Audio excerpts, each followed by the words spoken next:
Again, the song service tonight, don't need any. Jackson's, are a little longer than we usually do on Wednesday night because the story is not that lengthy and, so I sing praises to the Lord.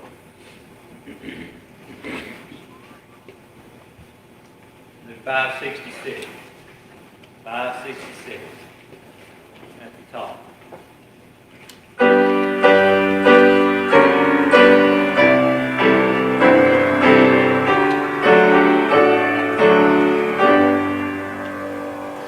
On the first.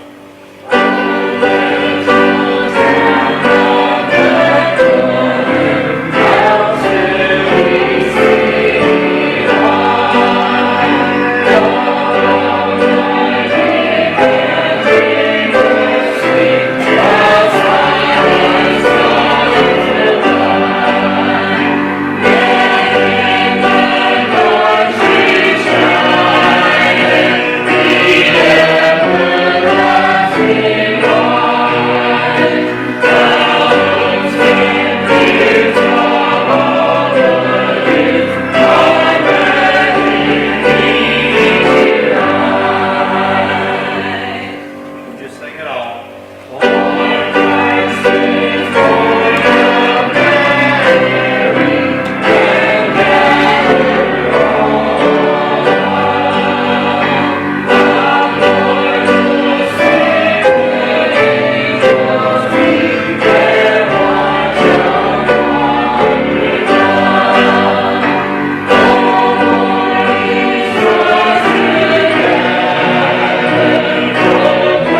last.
Anyone else have a number?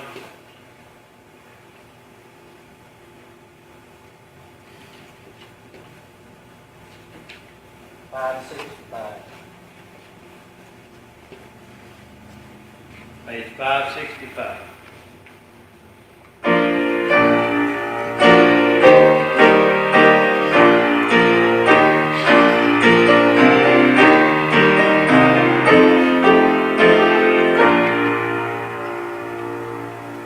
On the first.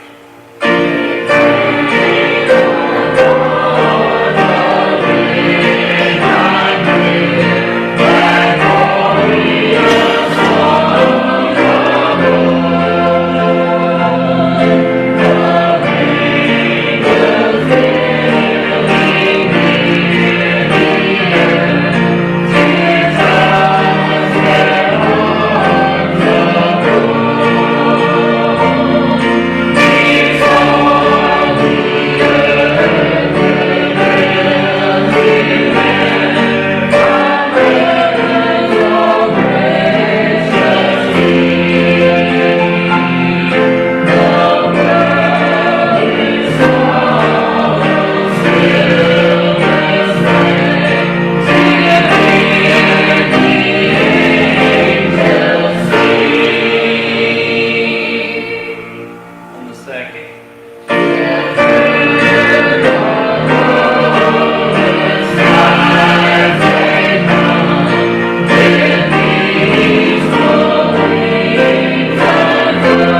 566 at the bottom, 566.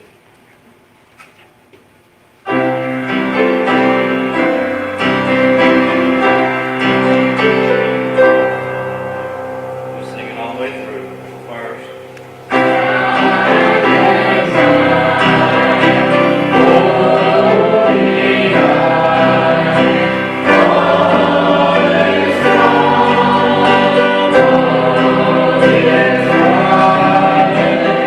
Thank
visiting church family in the last few days. We're thankful that many are better from being sick. But on our prayer list tonight, Karen Smith sent in a request that we remember her sister-in-law, Helen Bird. She had gallbladder surgery and she took an infection. And so remember her. And also she requested to remember Stephen, her son, in prayers. He travels back to South Carolina, back to his job. Anyone have a special request at this time? Remember Barry's sister, Bretta? She's gonna have surgery in the morning. Right. Nice. Today, after you travel this week. Nice. I'm still waiting the results of my biopsy, which they think they're Nice. bad. My Remember daughter, the Earl Casey. My daughter-in-law, her mother's in the hospital. She has a blocked up intestine, and they hoping they'll have to do surgery trying to take care of it and wash it out. But just remember her dying in Musgrave. Anyone else? Remember Jack Williams in April? He's down in the back home, got out of the hospital again, but he was pretty bad shape. Sarah and Maisie are all still sick. Anyone else? You have an unspoken request, not to raise your hand. May we bow down and go to the Lord in prayer. Everybody, please say prayer. God, Heavenly Father, we come to you, God. Thank you, Lord, for all that you've made. Bless your Lord, together, our daily. This day means to us, Father, that continue to love your Son, Jesus Christ. Lord, thank you for your for that. To give him under on Calvary, that we might do getting his blood of be saved. Forgive our sins, bless his life. Here, let's say each prayer request of God made this now. God, I need to get all the sick, free, after the love and last comes down. Their time of trouble and sorrow. Dear God, help each and every one of their lives. Life is uncertain, death is sure. All and to you to be saved. It's a life to be late. Brother Jimmy, he teaches us to about your word and season. Just bless and have your good way with God. Give us receptive hearts and minds that we might receive your word. Do according to your life. Again, we forgive our sins and strength. Help honor you in our lives, so you do all that we do. We'll praise you for it all in Christ's name, I pray. Amen. Page 569, is the first and last.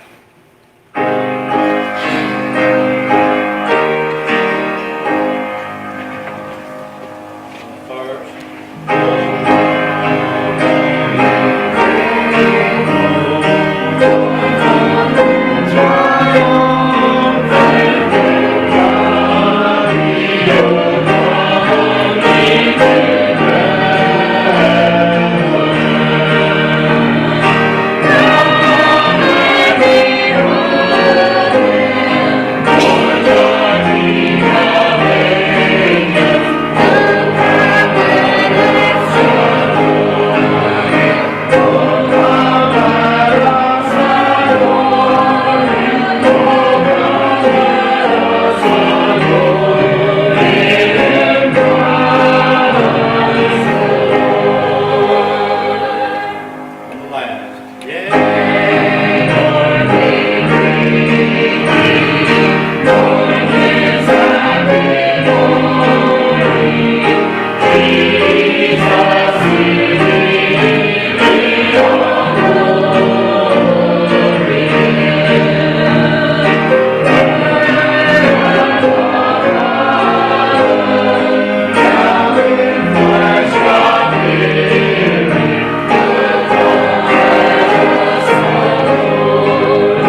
Christmas Dress for Ellen. It's a true story, and it was written by a man by the name of Thomas Monson, M-O-N-S-O-N. And it gives a little overview to the story before we really get into it. In the prairie town of Hill Spring, Alberta, Canada, during the harsh Christmas in 1927, the Jepson family faced despair until a Christmas miracle unfolded. George Scout, a legally blind mailman, battled a fierce snowstorm to deliver crates filled with necessities and gifts from their relatives in Idaho. This act of love and generosity restored the family's hope and brought back the magic of Christmas, reminding them of the wondrous gift of kindness and the true spirit of the season. This heartwarming story emphasizes the importance of Christian service, the blessing it brings to both the giver and the receiver. Christmas is many things to many people, from the eager, materialistic grasp of a child for a present to the deep spiritual thankfulness of a mature heart for the gift of the Savior. If there's one common denominator, perhaps it is this: Christmas is love. Christmas is the time when the bonds of family love transcend distance and inconvenience. It's a time when the love of neighbor rises above petty, day-to-day irritations. The doors swing open to give and receive expressions of appreciation and affection. If to our Christmas list is added the gift of service, not only to friends and family, but also to those who badly need help, then our giving can be complete. It was December of 1927 in the remote prairie town of Hill Spring, Alberta, Canada. A young mother, Mary Jepson, was getting her 6 small children ready for bed. Her heart was so full of sorrow and concern that she felt it would surely break. It was Christmas Eve, and all of the children, except the oldest, Ellen, age 10, were dancing around excited to hang their stockings for Christmas Day. Ellen sat very subdued in a corner of the cold, small 2-room house. She felt that her mother was wrong to let the children build up their hopes for a happy Christmas. But there would be no presents. There was nothing to fill the stockings. There would be only a little mush for breakfast. Now, I don't know how many of you know what mush is, and it may be different in different parts of the country. I can remember my dad talking about eating mush for breakfast back during the Depression. Little cornmeal and water stirred together, uncooked. Just a week earlier, the family's only milk cow had died of starvation. Pretty tough on the Brother Terry. The cow died of starvation. The winter had just started, and already it was cold and harsh. Times were hard, and Ellen, being the oldest, had too much responsibility put on her thin young shoulders. She had become very cynical. Childhood hopes and dreams and excitements had been put out of her mind much too early. Mary helped each one of her children to hang a little mended stocking, but she couldn't persuade Ellen to participate. All Ellen could say was, "Mother, don't do this. Don't pretend." After the stockings had been hung, Mary read to the children the Christmas story from the Bible, and then recited a few Christmas poems from memory, memories of her own happy childhood. And I realize probably that in many of your homes today that this story was read. I know it was read in our home. It's become a tradition down through the years. We do it with our children, we do it with our grandchildren, that the Christmas story is read every Christmas. I want to read just a few verses of the Christmas story. And it came to pass in those days that there went out a decree from Caesar Augustus that all the world should be taxed. And this taxing was first made when Cyrenius was governor of Syria. And all went to be taxed, every one unto his own city. Joseph also went up from Galilee, out of the city of Nazareth, into Judea, unto the city of David, which is called Bethlehem, because he was of the house and lineage of David, to be taxed with Mary, his espoused wife, being great with child. So it was that while they were there, the days were accomplished that she should be delivered.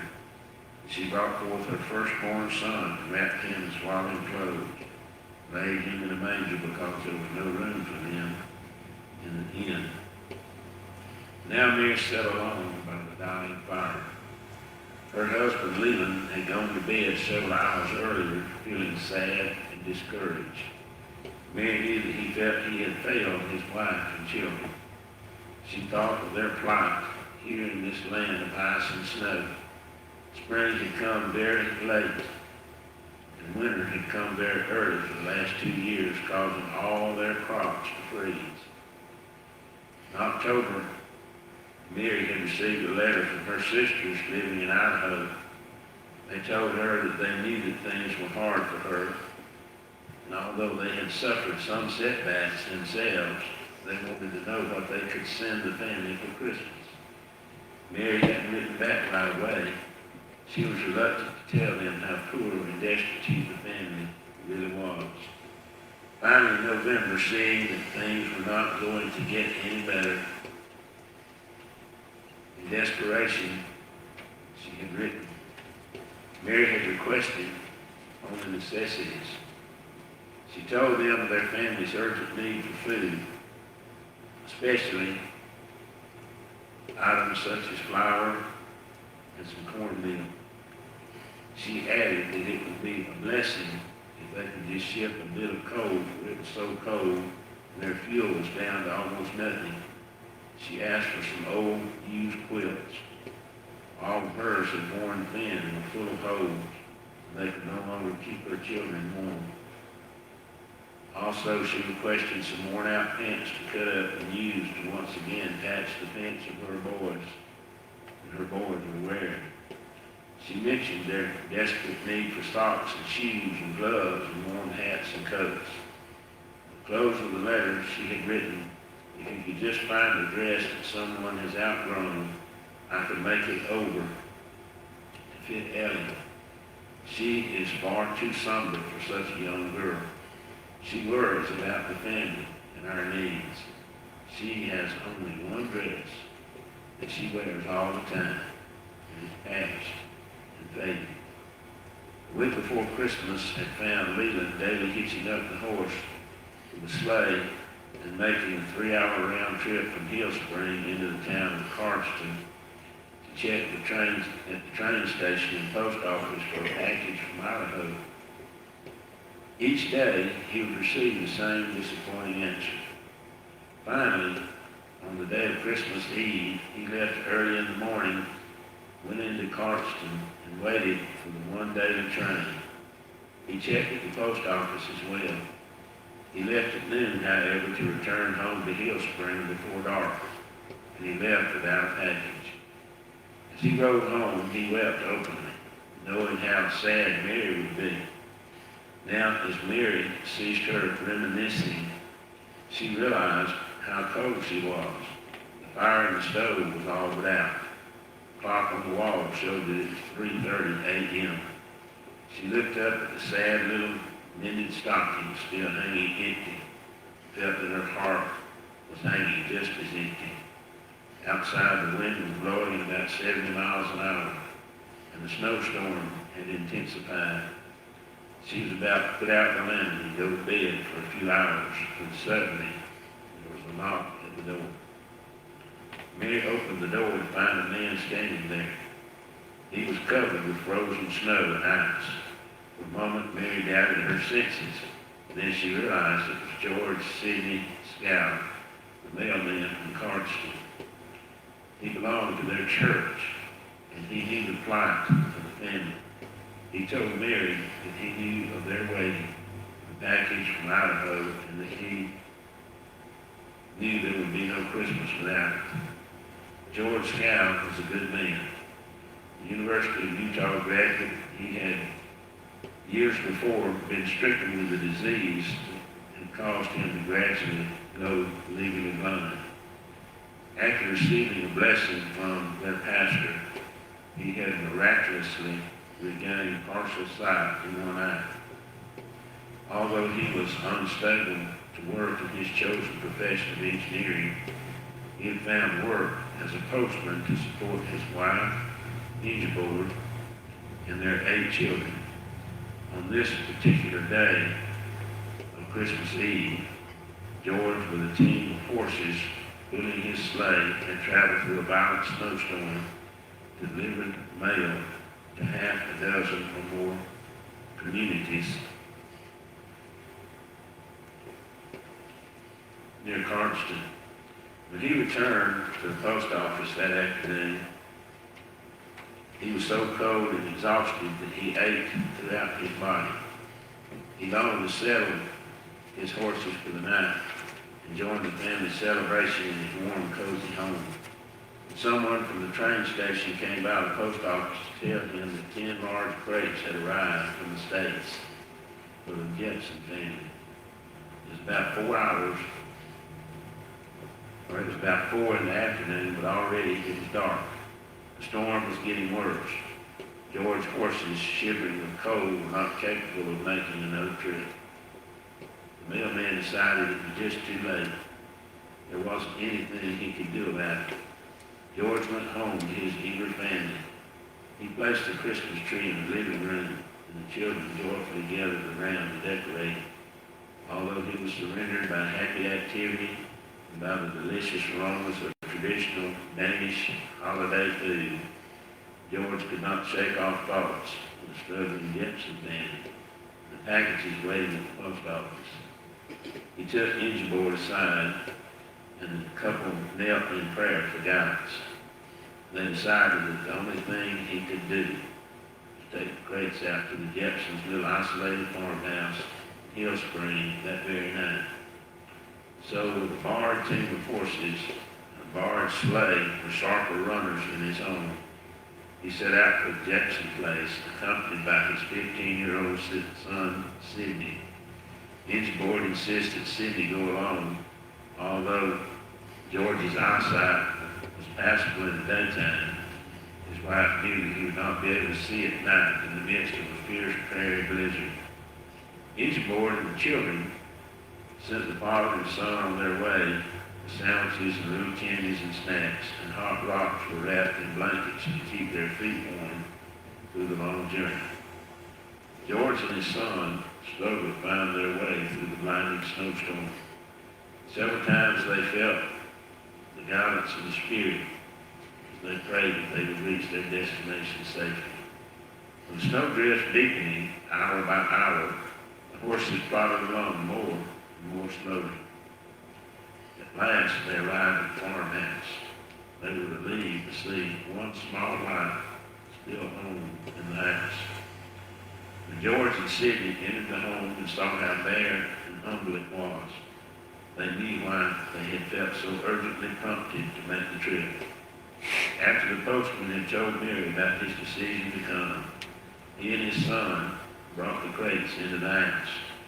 Mary insisted that the two stand by the stove to get warm.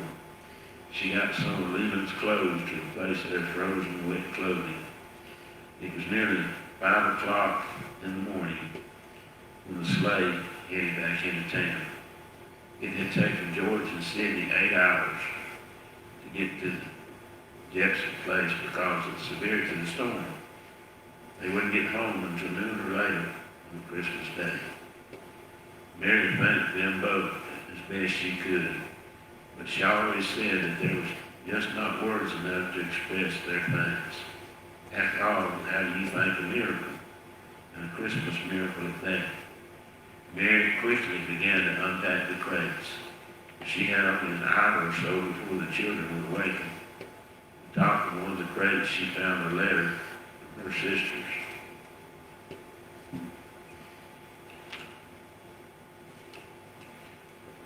They They told her the quilting bees had been held all over the Lad Valley.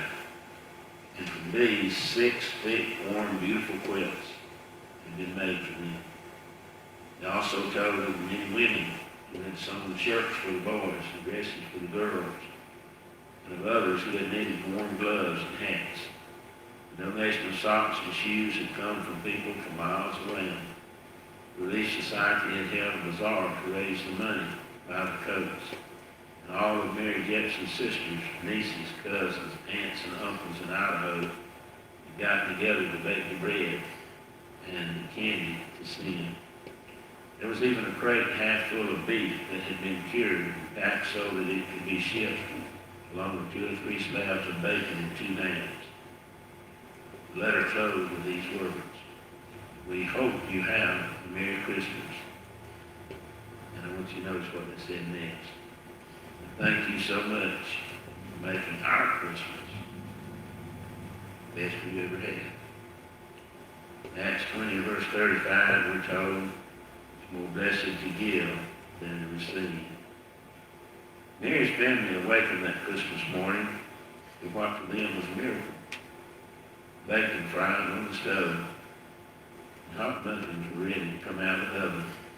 There were jars of jams and jellies and canned fruit. For each boy, there was a bag of marbles, and each girl had a little rag doll made just for her.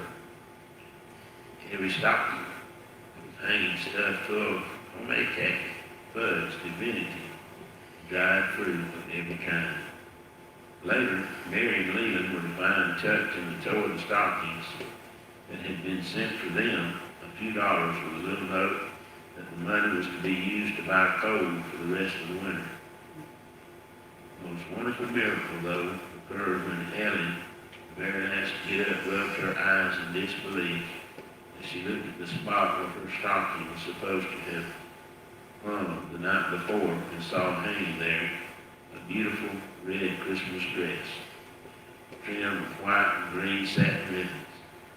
She later said it was the most wonderful Christmas ever. That morning, when the Christmas dress for Ellen, childhood had been brought back, childhood of hopes and dreams, and the miracle of Christmas. From a beloved Christmas hymn, we recall these lines: how silently the wondrous gift is given. So God imparts to human hearts the blessing of his heaven. No ear may hear his coming. In the world of sin where big souls will receive him, still the dear Christ enters in. Each of us welcome the Savior of the world in our hearts and in our Christmas celebration. May we experience the joy of setting aside convenience and personal comfort, if need be, in favor of Christian service. Then may we learn, as did an ancient prophet, that we're in the service of our fellow beings, that we are truly in the service of our God.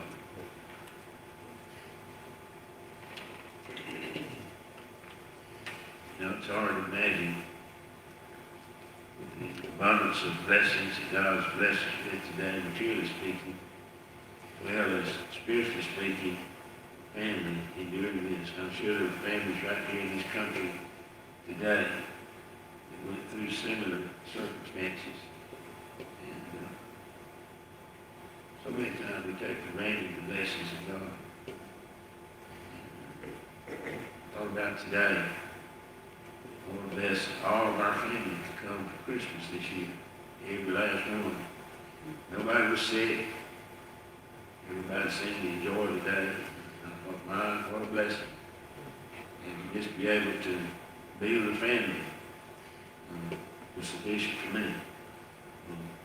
I had not received a single gift for Christmas, the gift of their presence and their love. Somebody's gift that I could have received today outside of the gift of God's love. I trust that you know Christ as your Savior. This day means something very special to you. So, Brother Woody, you want to come to this closing song?